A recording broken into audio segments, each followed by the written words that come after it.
Greetings and welcome to another edition of the Pedalshift Project. The Pedalshift Project is a series of conversations, thoughts, and experiments on bicycle travel adventures. From tips and tricks to ideas on how to ride your ride. Let's shrink the world by bike. Show notes and more are available at pedalshift.net/399, and you can email the show at pedalshift@pedalshift.net or text me at 202-930-1109 and check Pedalshift out on all the socials as well. Hello, everybody, and welcome to the 399th edition of the Pedalshift Project. My name's Tim Mooney. Thanks so much for joining.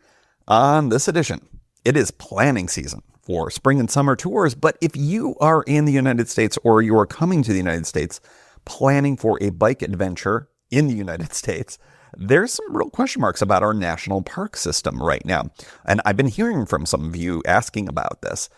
From budget cuts to layoffs and then reinstatements, to the ever-increasing demand that's put on these national parks, is this the right year to consider a trip through Yellowstone or Shenandoah or any of the various national parks that are out there? On this edition, we're going to talk a little bit about this. What this episode is not going to be is I don't get into the politics of this. That is quite literally my day job, and I don't like bringing my day job to the show for years, a decade, in fact. Well, I'm going to start with that. So there are lots of takes on all of this, and I'm going to let everybody decide on their own what their political stance is on all of these things. I certainly have mine.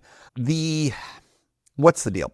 So the budget situation is this. There is a strong likelihood of some reduction in funds happening with the National Park Service because we're seeing that across the board throughout the federal government. For those of you who are outside of the United States, of course, our national park system is funded through our federal government.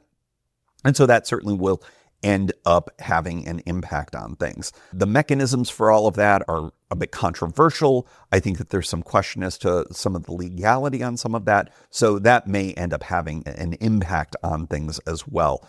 What is it doing, though? We're seeing a lot of federal employees, including members of the Park Service, who've been fired or laid off.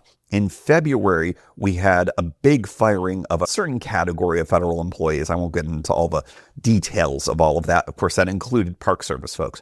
There were also buyout offers that were made to some of those employees, and some of them took up that offer. Again, questions still remain on all of that.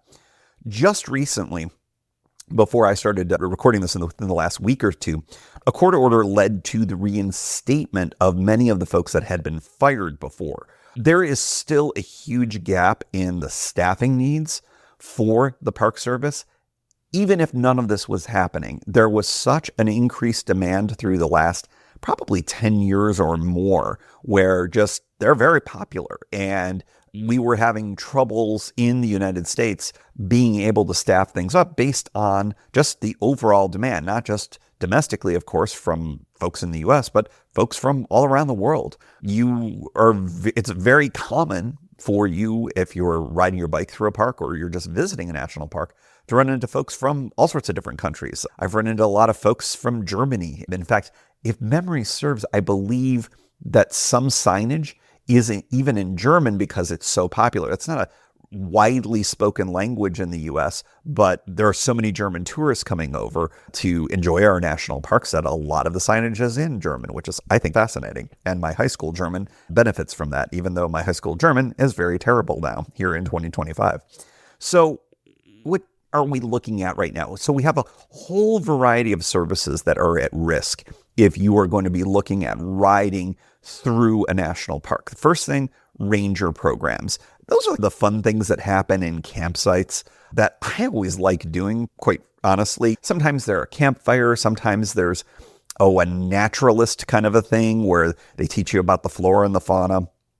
Campground availability is and may be limited, and of course that's going to depend on which park you're in, but that availability is always tough to get, especially last minute. We're lucky that there are a few parks that do have hiker-biker campsites, which we're able to take advantage of, but not all of them have that, and getting a campsite can be a really tricky thing, especially during high season.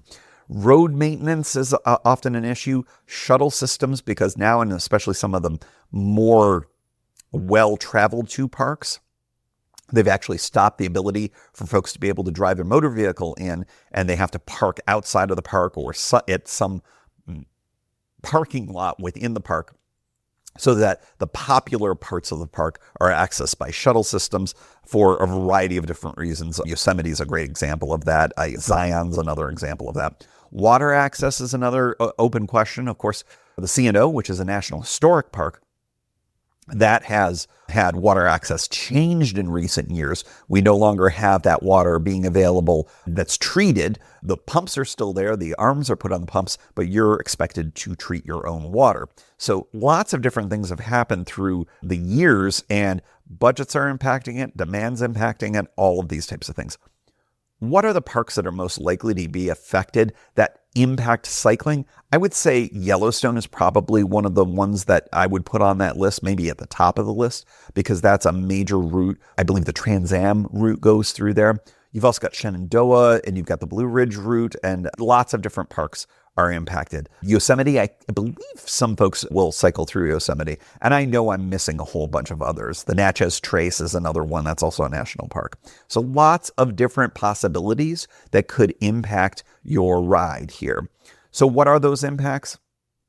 Common bike routes that are going through or around national parks. I've already named a few. Skyline Drive through Shenandoah, classic. It's a big climb to get up there, but it's an amazing ride once you are up there. Natchez Trace, I've never ridden that, but Mysterious James has. That's a very popular one in the south. The Blue Ridge Parkway, of course, that's connected essentially to Skyline Drive later on, further down south from here.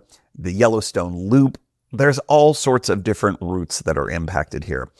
The closures or reduced services that we might face could really complicate trip planning. One thing that I would say that is you should probably treat any time, if there is a closure that ends up happening or reduced services, you should probably treat it not too terribly differently than how things happened during COVID.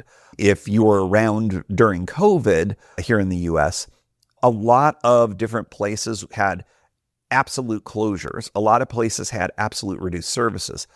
Example, C&O. It was technically open. A lot of things were, because they were not being maintained, were absolutely shut down. Like, for instance, all the porta potties were not just roped off, but sealed shut. You may find that to be the case with certain national parks if that ends up happening. And what does that mean? Often they will barricade some of those places because they're concerned about people getting in there and getting hurt, not having staffing, or worse, and what has happened when there are no services, there's no sanitation services, for instance, the garbage collects and there's nobody there to pick it up, so they actually would rather to shut it all down. So what does that mean for you as a cyclist? Of course, that's an issue, especially if there's a great big national park and a whole bunch of land in front of you that you were intending to go through, and now you've got to go around it. So you've got to be paying attention to the news. You got to be paying attention to the status. And of course, the National Park Service's website is a great place for all of that information. I think that camping is going to be one of the trickier things if we end up seeing reduced services this spring and summer. Campsites could become unavailable or worse, unmaintained. One thing that I would say as a potential solution to that, although they have their own problems, is often, especially in the U.S. West, there's going to be Forest Service land, which is administered by a different federal agency. It's by the Agriculture Department as opposed to the Department of Interior. Now, they're having just as many things happen there as well. But the thing that's nice about Forest Service land is that you've got dispersed camping as an option, which means that you can legally, where permitted, where it's not permitted, am I doing the double negative right there? Where it is legal to do, which is in most of that Forest Service land, you're able to do basically wild camp. That's not the case in national parks. If you are camping outside of a designated campgrounds, you are doing it wrong, and you could create some problems for yourself if you end up getting caught. So that's something to think about as a potential solution there, is to look for state parks or to look for Forest Service land or other things as an alternative for campgrounds. And of course, there's going to be for-profit campgrounds around national parks as well. If there's lots and lots of people who want to camp and there's fewer campgrounds, demand's up, supply down, it's going to be tricky to make that all work. So I would say you're going to want to probably be flexible, and you're probably going to want to practice stealth camping. where it's appropriate. Be prepared for that type of thing because you might have to do it, especially if something happens suddenly. There's going to be fewer refill spots for water or food. I don't know if that's going to be impacted so much by these types of things. Of course, if you're in some of the national parks and the food services within the parks could certainly be impacted by that. They tend to be run by for-profit entities rather mediocrely in my experience. May or may not impact you, but be mindful of food and water re-up spots. You may want to make sure you've got some emergency food with you. I've, in the past, especially for longer tours, will always make sure that I've got a lightweight dehydrated meal or two, depending on what my situation is, just to make sure, hey, if things go awry, I do have food that I can eat. I can get some calories into me. That might be something to consider. Road conditions, I think that it's potential that if things aren't being maintained, we may see some problems with some of the routes. There might not be any traffic control, which could create some issues. I'm going worst case scenario in all of this. A lot of the reinstatements may have taken care of some of these things, but I just think that things are so chaotic that we probably should be aware of the possibility that we could face a government shutdown. I believe that in September is the next time that could come up. And many of us are still doing trips around that time. Be mindful of all of those things that could impact road conditions and enforcement of rules within the parks as well. I think as a corollary to that, we may end up seeing potential for more car traffic on fewer open roads, because if some of the park service roads are closed, that's going to route traffic onto other roads where they're still open. So that could end up having an impact on our routes as well. You may want to make sure that if you are going to be going through or near a national park, that you know what your options are. You know, what are the places that you can go to that are alternatives? And I think that might be something to be thinking about as you move along here. So I don't want to be doom and gloom about all of this, because of course this may not come to pass this year. However, I think at the very least, the increased demand should have you thinking about all of these things too, because I think that there's just going to be more people for fewer resources, regardless of what's going on. And if we add on all of these things that have been happening with the budget cuts and with the possibility for fewer rangers and other National Park Service staff, things could be less than awesome. So what are some tips for you? If you're looking to still navigate through these national parks or around these national parks as a part of your trip, I would say go for it. I'm certainly going to be going on the C&O.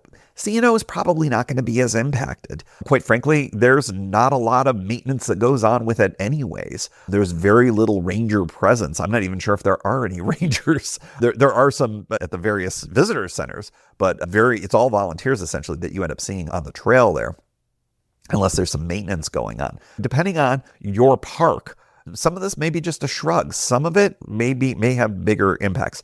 No matter what, you really want to research and plan ahead. There's going to be a variety of different updates that come through every single one of these national parks.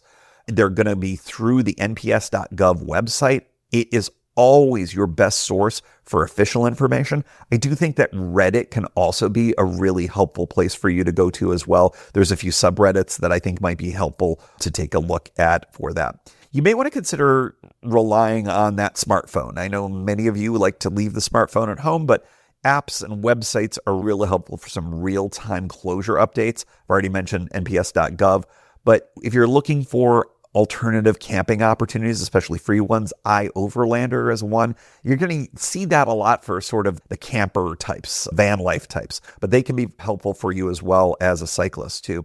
Ride with GPS is going to be helpful in terms of rerouting as necessary, having updates through that can sometimes happen. ACA forums are really good, Adventure Cycling Association. I think that's all really good information that's there for you. Be prepared for relying on yourself. Self-sufficiency is a major thing I think that you're going to need here. Water filtration, make sure you've got a water filter with you. Make sure that you've got your food storage on point, especially if you're going to be going through areas where it's recommended to have a bear bag or anything along those lines. We can't be guaranteed that the Park Service is going to have infrastructure for you for those things. So you're going to need to make sure that you're ready for it yourself. I think that if you weren't planning on tent camping, and maybe you were hoping to be doing kind of end-to-end and maybe staying in cabins or something along those lines, some national parks have those things. Consider having a backup shelter, a bivvy or something like that, or I don't know. Be ready for your shelter plans to not be accessible. That's the thing that I would say. Consider alternative routes. I've mentioned this earlier. National forests are a great resource. They're not immune to these things, but they don't have quite the same degree of popularity as the national parks, but they're awesome. Like I talked about, dispersed camping is a great option for you, and you are going to be really close to a lot of these places. I remember during one government shutdown, during a trip that I had out west, I was really bummed because I missed out on getting into the Grand Tetons and Grand Teton National Park. But the nice thing was that there were national forests all around there, and I could see the Tetons from there. So I still got all the views and everything. I'm still a little miffed I missed out on the Teton National Park, or Grand Teton National Park. But hey, there are alternatives sometimes, and you got to make do. State parks I mentioned. I'll tell you what, in Utah, state parks are really great, and everybody is flocking to the national parks of Utah because they're amazing. They're global superstars when it comes to that kind of stuff. But the reality is those state parks can often be just as good. And maybe you'll be disappointed that you may be missing out on a national park, but you may discover something in those state parks. One other thing that I'll mention is BLM lands. For those of you who are not familiar, that is Bureau of Land Management. It is a very corporate-y sounding name for another category of federal land. Again, if they would not be immune to the pressures that I have mentioned before, but BLM lands are another place where you can do dispersed camping. So that could be an alternative for you if you're missing out on a campsite or you can't find a campsite around a national park. So check out Bureau of Land Management, BLM lands. And if you do feel so moved to get involved in advocacy around any of this, like I said, this is my day job, so I'm just going to mention this. There are a bunch of different organizations that I've worked with. One, National Parks Conservation Association. They do a lot of work around national parks, and you may be moved to make a donation or do some work with them. That's up to you, of course, but that might be something, an alternative, especially if you end up missing out on a national park trip this year. What else would I say? Adventure Cycling Association is another great resource for you as well. But no matter what, I don't want to suggest that this is a certainty that national parks are going to be closed or whatever. In fact, I think as I sit here and I record this in early April, it seems that's unlikely to be the case. But I will say this, that I think that the pressures that are put on the national parks will never be higher than they will be this year, which means I think it's going to be harder to be able to enjoy yourself the same way that maybe you have in the past. And so you got a couple of choices. Number one is, hey, you're a low impact type of transportation system. You're on a bike. You're not adding a lot to the resource drain when you go to a national park. So a lot of folks, I would say, yeah, hey, if you really want to do it, go for it. Just know it could be crowded. The cycling might not be as fun as a result of that because you might be fighting with a lot of cars and things like that. But if it's something that you really want to do and they're open, hey, go for it. Just know what you are getting yourself into. Things are going to be crowded and there's going to be fewer staffing to handle those crowds. But the other alternative is, here we are in early spring. Maybe start to consider some things that go around those parks. Maybe play it by ear. Maybe read ahead. And as you're maybe a few days out from going through a national park, if you're on a longer tour, or if it is the thing that you're considering, have a backup plan. Have another alternative that will be maybe not your first choice, but a choice, so that you don't miss out on an adventure this spring or summer or fall just because things are getting a little bit weird in the national parks. And so that's my big message for all of this. We have a lot of uncertainty when it comes to all of this, but I do think that you don't want to have that be a reason why you can't get on a bike and have an adventure. For me personally, I think that other than the C&O, I am not planning any particular trip this spring or summer. Fall is an open question, that would have any influenced by a national park. I'm not planning on going through one or around one or really terribly near one that I can think of off the top of my head for any of the trips that I'm considering. And that isn't specifically by design, but I'll have to be honest, I'm happy that that's one thing that I don't have to be worried about. But consider all of these things as part of your planning process. And like I said, keep informed. Take a look at all the resources that I've mentioned. Like I said, Reddit, ACA, forums, National Park Service website, all those things are going to be really helpful tools for you to be able to make sure that your trip is not negatively impacted by whatever ends up happening and by the extra demands that are on our national parks. And one thing I'll say is there's lots of demand for our national parks because they are awesome and they are great. And don't let these things scare you away. But like I said, make sure you know what you're getting into if you're considering a trip through a national park in 2025. And folks, one last quick reminder, if you are listening to the show on the date of this release, tomorrow, Friday, April 11th, live show. I've been playing it up this whole time. It is at 8 p.m. Eastern, 5 p.m. Pacific. I hope to see you there at pedalshift.net/live or on the Pedalshift YouTube channel. And if you're listening to this too late, don't worry, because it's going to be the podcast next week. Thank you for joining. You can find Pedalshift at pedalshift.net for more great bicycle touring content. You can hear the Pedalshift project through Apple Podcasts or your favorite podcast app. Opening music courtesy of Jason Kent off his self-titled album. The track is called America. Check out his band Sunfield's latest release, Mono Mono, wherever cool music is available.